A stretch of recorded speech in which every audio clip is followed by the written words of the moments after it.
Ya, saya dari owner dari WB Collection, nama saya Putri, usia saya 26 tahun, menjalani bisnis bersama suami Saya Rahmat Sodikin. yang berusia 31 tahun. Alhamdulillah usaha kita udah dirintis dari tahun 2021. Kita tuh sebenarnya dari dulu, kalau dia dulu mah pasti cuman sedikit ya, karena dari lingkungan pertemanan aja gitu. Sampai sekarang ya alhamdulillah bisa beli rumah, kendaraan, kemudian untuk ibadah umroh maupun haji mudah-mudahan ya. Pas sekarang sih alhamdulillah di atas 200 300 insyaallah.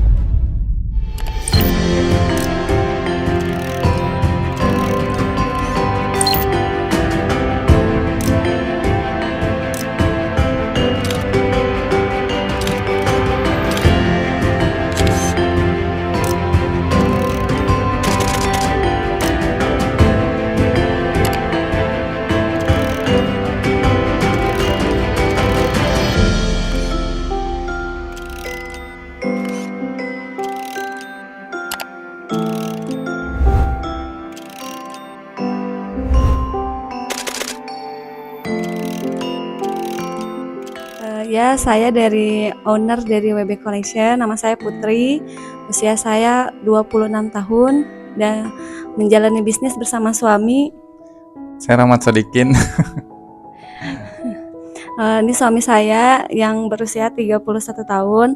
Terus alhamdulillah usaha kita udah dirintis dari tahun 2021. Jadi awal nikah tuh langsung suami saya ngajak untuk membangun usaha, karena memang dari sebelum nikah juga suami emang punya cita-citanya jadi pengusaha dan mengajak saya untuk membangun usaha pelan-pelan dari awal nikah langsung.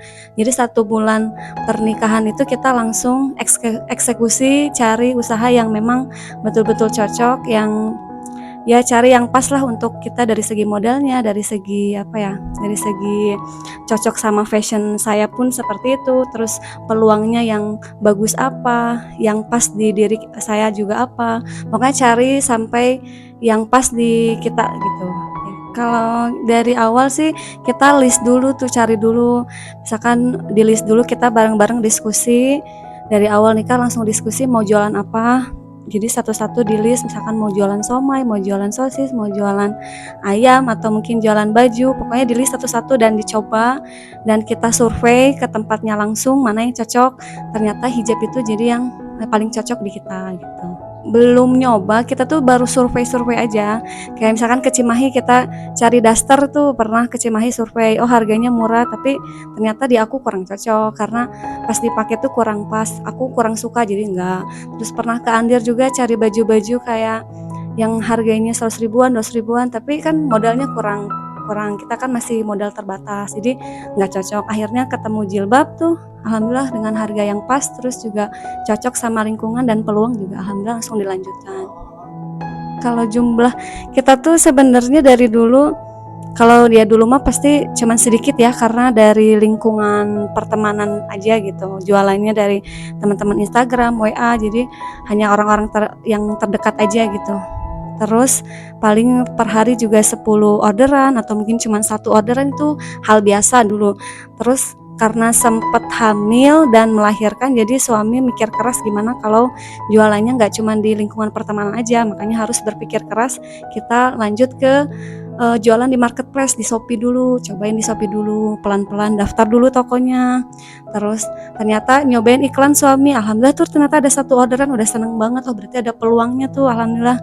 Terus lama-lama nyobain iklan, ada orderan 1, 2, 10, pas lagi event juga alhamdulillah ternyata banyak, oh ternyata ini produk yang berpeluangnya besar gitu. Dulu masih jutaan, paling di bawah 20 jutaan paling selama beberapa tahun nih, setahun sampai 2 tahun lah namanya ngerintis, kita ngembangin aja.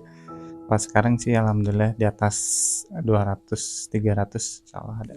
Kalau saya sih lebih konsisten ya, jadi konsisten untuk menekunin satu bidang itu emang berat dan susah, terutama di bisnis itu ya, karena di tengah perjalanan itu pasti namanya bosen ada, kemudian sepi juga pasti ada, ditipu juga ada, terus gagal juga ada, terus belum lagi yang lain, banyaklah masalah. Tapi gimana kita bertahan dengan satu bisnis itu kita tekunin sampai benar-benar berhasil itu yang konsisten sih. Makanya dalam keadaan apapun ya tetap jalanin itu, tekunin sampai berhasil. Kecuali kalau emang udah ditekunin bertahun-tahun nggak berhasil berarti ada yang salah. Kita antara bisnisnya, antara caranya, atau orangnya yang salah. Kalau yang pertama ya alhamdulillah bisa untuk mencukupi kebutuhan ya, karena kan emang awalnya bisnis itu aku pengennya untuk mandiri, baik itu kita mandiri dari kerja orang lain maupun dari orang tua ya. Artinya kita harus bisa berdiri sendiri, berdiri di kaki kita sendiri ya, terus apalagi dalam berumah tangga. Nah, itu alhamdulillah cukup untuk ngehidupin. Kalau mulai dulu ya mulai dari hal yang kecil, bayar kontrakan dan lain-lain, sampai sekarang ya alhamdulillah bisa beli rumah, kendaraan, kemudian untuk ibadah umroh maupun haji mudah-mudahan ya. Kemudian kita juga bisa menabung untuk kebutuhan masa depan anak maupun masa di usia kita nanti ketika kita udah nggak usia produktif lagi. Itu sih yang goalsnya gitu, dan terutama ibadah bisa lancar. Kalau tantangan paling berat ya ada aja sih. Kalau kita ngerintis berdua itu pasti ada aja tantangan yang apa ya yang beratnya. Semuanya berat sih. Mulai dari kita berpikir strateginya itu berat, kemudian kita berbeda pendapat kayak gitu juga berat. Terus lebih banyak ke internalnya sih, karena kalau internalnya kita bisa kuat, otomatis kita bisa menghadapin di luarnya gitu. Artinya persaingan harga di luar kayak gitu kan kita bisa atur strateginya gimana sih, kita bisa berpikir bareng, tim kita bisa kompak, tim kita bisa kerjasama yang baik, itu insya Allah kita bisa ngadepin persaingan yang ada di luar. Dulu kita berdua kita yang ngerjain ya, istri nge-live, kalau saya nge-packing, saya ngadmin semuanya, padahal sahabat saya masih kerja, tapi ya dijalanin bareng-bareng gitu. Kadang siapa yang bisa packing, siapa yang longgar kayak gitu. Terus awal-awal juga ngambil karyawan gak langsung karyawan, kita ngambil yang part time, teman-teman yang kuliah itu kiranya bisa kesini nggak, berapa jam kita bayar kayak gitu ya, semampunya kita karena kerjaan juga belum terlalu banyak. Terus mulai ngambil karyawan permanen karyawan istilahnya full time gitu, itu coba satu dulu untuk fokus bantu packing maupun ngadmin karena saya masih kerja. Kemudian satu keteteran, kita ngambil lagi 2 sampai akhirnya 2, dan sampai sekarang alhamdulillah ada 5. Paling ya berani memulai dulu, mencoba dulu dari hal kecil dulu. Kalau kita nggak berani melangkah ya gimana mau melangkah lebih maju gitu. Terus kalau pengen